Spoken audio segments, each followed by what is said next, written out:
మళ్ళీ జాప్యం లేకుండా, ఎందుకంటే ఒక అవకాశం ఇచ్చాడు. అందరూ రెండో ఇన్నింగ్స్ అంటారు, అది ఎప్పుడు ఏదో ఒక రిటైర్ అయిపోయినా కొంచెం దారి మార్చుకుని మళ్ళించుకుని ఏదో క్యారెక్టర్ ఆర్టిస్ట్ గానో లేకపోతే అది కానీ, అట్టా కాకుండా ఇవాళ నాకు వచ్చిన ఈ అవకాశం అది నా రెండో ఇన్నింగ్స్గా తీసుకుని ఈ యొక్క 3 సినిమాలు విజయం తర్వాత మనకు 3 సార్లు మన అక్కడ హిందూపురం ఎమ్మెల్యేగా గెలిచినందుకు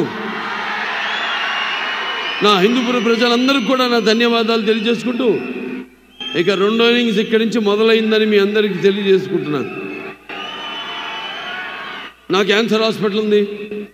నా క్యాన్సర్ హాస్పిటల్లో మా డాక్టర్లు, మా కార్యవర్గ సభ్యులైతేనేమి, మాకు బోర్డు మెంబర్స్ అయితేనేమి, లేకపోతే మా డాక్టర్స్ అయితేనేమి, నాన్ మెడికల్, పారామెడికల్, లేకపోతే నర్సింగ్ స్టాఫ్, వాళ్ళందరూ అవిశ్రాంతంగా పడుతున్న శ్రమకి ఫలితమే నా ముందు ఉన్న చైర్మన్స్ అయితేనేమి, నాకు ముందు ఉన్న బోర్డు మెంబర్స్ అయితేనేమి, వాళ్ళందరూ నాకు ఇన్స్పిరేషన్గా ఇవాళ ఆసుపత్రిని ఈ స్థాయికి తీసుకురాగలిగానంటే మీ అందరి సహాయ సహకారాలతో.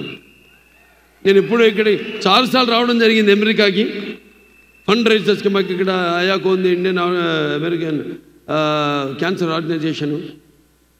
అలా ఇక్కడికి వచ్చినప్పుడల్లా మేము చేస్తున్న సేవలను గుర్తించి మీరు అందిస్తున్న సహాయ సహకారాలు, అలాగే బ్యాంక్స్ వాళ్ళైతేనేమి, లేకపోతే public and private industry sectors అయితేనేమి, అందరూ దాతలు, మీ అందరి వల్లే ఆ ఆసుపత్రి దినదినాభివృద్ధి చెంది ఏదైతే అత్యాధునికమైన పరికరాలు వీటన్నింటినీ అంటే అప్డేట్ చేసుకుంటూ అందరికీ మేము ఈ సేవలు అందించగలుగుతున్నాం.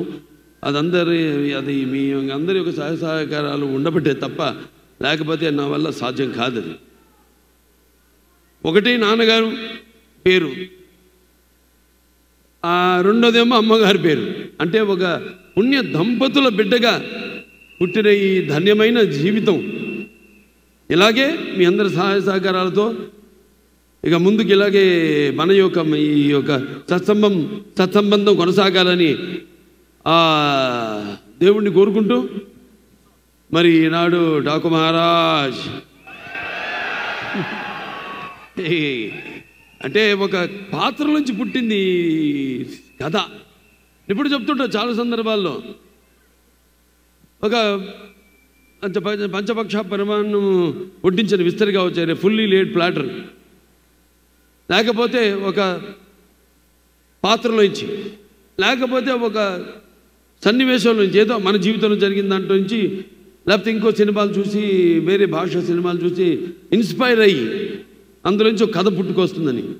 డాకు మహారాజ్ పుట్టింది ఆదిత్య 369 సినిమాలో. నేను శ్రీకృష్ణదేవరాయలు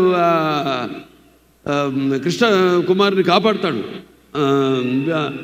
బాణంతో ఉరి తీస్తున్నప్పుడు, ఆ పాత్రలోంచి పుట్టిన కథ డాకు మహారాజ్ పాత్ర. ఆ వేషధారణ, వాచకం, ఆంగికం అన్నీ కూడా పుట్టింది ఒక పాత్రలోంచి.